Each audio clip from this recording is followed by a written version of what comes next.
एक शाम प्राची टीवी पर सीरियल देख रही होती है, तभी उसकी सास वहाँ आती है। अरे सीरियल में तो ऐसे मग्न है जैसे आज रात का खाना पड़ोसी आकर बनाएंगे। मुझे पता ही नहीं था आपने अपने बेटे की शादी पड़ोस में भी की हुई है। हैं? मतलब? मतलब इस घर में सारा काम बहू ही करती है, आप तो सिर्फ खर्राटे मारती हैं। अच्छा जी, फिलहाल तो तुम आराम फरमा रही हो, चलो जाओ, ये मेरे टीवी देखने का समय है। इसलिए मुझे भगाया जा रहा है। सॉरी, अब तो बिल्कुल नहीं जाऊंगी। प्राची की इस बात पर दोनों सास बहू के बीच टीवी रिमोट के पीछे बच्चों जैसे छीना झपटी शुरू हो जाती है, जिसके बीच श्लोक भी काम से घर वापस आ जाता है।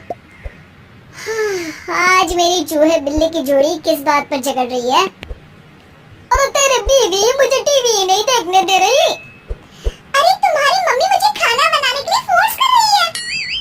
अरे वाह, ऐसे बेतुके रीजन पर तो बच्चे भी झगड़ा नहीं करते। अरे मुझे कुछ मत बोल, सब इसने ही शुरू किया है। हाँ, जैसे आप तो बहुत दूध की धूली है ना। अरे बस, दोनों चुप। प्राची जाओ, खाने की तैयारी करो, और माँ तुम छोड़ो। तुम्हें क्या बोलूं, शांति से अपना सीरियल देखो, मुझे दोबारा लड़ने की आवाज सुनाई नहीं देनी चाहिए। ऐसा बोलकर श्लोक वहाँ से चला जाता है, जिसके पीछे पीछे प्राची भी कुछ न कुछ बड़बड़ाते हुए रसोई में चली जाती है। हाँ, सासू जी को तो कुछ बोलेंगी ही नहीं, बस मुझ पर ही हुक्म चलता है, खाना बनाओ, जैसे मैं इनके घर में खाना बनाने के लिए आई हूँ। इसी तरह शाम बीतती है और रात को श्लोक और प्राची की सास खाना खाकर सोने चले जाते हैं, लेकिन प्राची गुस्से में कुछ खाए बिना काम में ही लगी रहती है। इस घर में किसी को घंटा फिक्र नहीं पड़ता, मैं खाऊं या भूखी रहूं।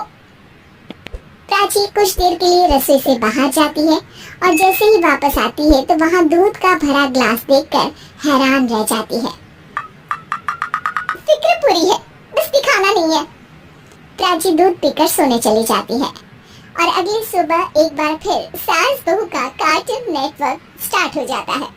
ये तुमने ही किया है। अरे अजीब जबरदस्ती है, मैं बोल रही हूँ मैंने कुछ नहीं किया।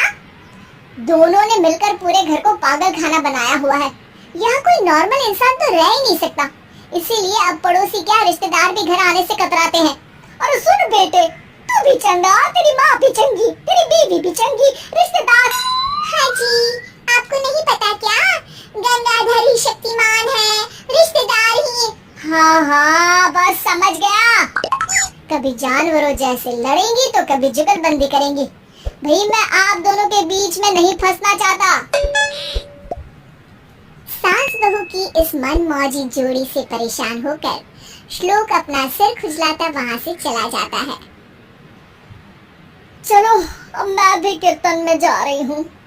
इस पर जैसे ही सास कमरे में अपना पर्स लेने जाती है तो वहाँ नाश्ते की प्लेट रखी देख मुस्कुराने लगती है और नाश्ता करके घर से बाहर निकलते हुए कुछ पैसे टेबल पर रख जाती है, जिसके कुछ देर बाद सिलेंडर वाला घर आता है। ओ मुरी मैया, मैं सिलेंडर के बारे में तो बिल्कुल भूल ही गई थी।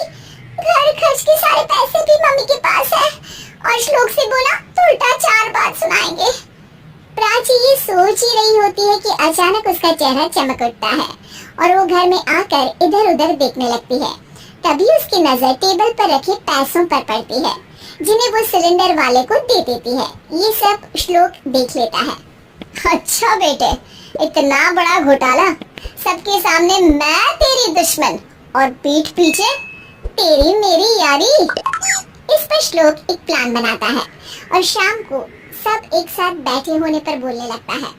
माँ, तुम दोनों की बहुत लड़ाई होती है, इसलिए मैं सोच रहा हूँ कि प्राची को उसके घर छोड़ाऊं, इससे वो भी खुश रहेगी और तुम भी। अचानक श्लोक की ये बात सुनकर सास बहू शौक से उसकी तरफ देखती है। अरे ऐसे कैसे घर छोड़ाओगे, मुझे कहीं नहीं जाना। अरे तुमने बोला नहीं पर मैंने सुन लिया, तुम्हें मम्मी के साथ रहना अच्छा नहीं लगता, मुझे पता है। अरे वो अरे, जब बहू खुद कुछ काम बोले तो वो तुझे सुनता नहीं, और अब जो इसने बोला ही नहीं वो तू समझ गया। जब उसे नहीं जाना तो फिर जबरदस्ती क्यों कर रहा है? अच्छा, फिर आपको मौसी के घर छोड़ाता हूँ, बस अब आप दोनों एक घर में एक छत के नीचे नहीं रह सकती। मैं इस टॉम एंड जेरी की जोड़ी को और नहीं झेल सकता। हैं? ऐसे कैसे नहीं रह सकते? तुम्हें इतनी दिक्कत है तो तुम्हारा बोरिया बिस्तर पैक कर देती हूँ। लेकिन मम्मी जी कहीं नहीं जाएंगी। बिल्कुल यही सुनना था मुझे। अगर दोनों में इतना ही प्यार है फिर हर वक्त ये लड़ाई का नाटक क्यों करती हो? देखा मैंने कैसे माँ किचन में दूध रखती है और तुम उनके लिए कमरे में नाश्ता रखती हो, और कैसे वो पहले ही तुम्हारी दिक्कत समझकर घर में पैसे रखकर बाहर जाती है। अरे भाई इतना ड्रामा तो डेली सोप में भी नहीं होता जितना तुम दोनों ने इस घर में फैलाया हुआ है। तू हमें टॉम एंड जेरी बोलता है ना, तो याद कर वो दोनों भी एक दूसरे को बाहर वालों की बुरी नजर से बचाने के लिए हमेशा सबके सामने लड़ते थे, लेकिन अकेले में दिक्कत के समय मदद भी तो करते थे। बस हमारा रिश्ता भी कुछ ऐसा ही है। और वैसे भी अगर सास बहू में तू मैं नहीं होती तो दुनिया वालों को कहानियां कैसे मिलेंगी?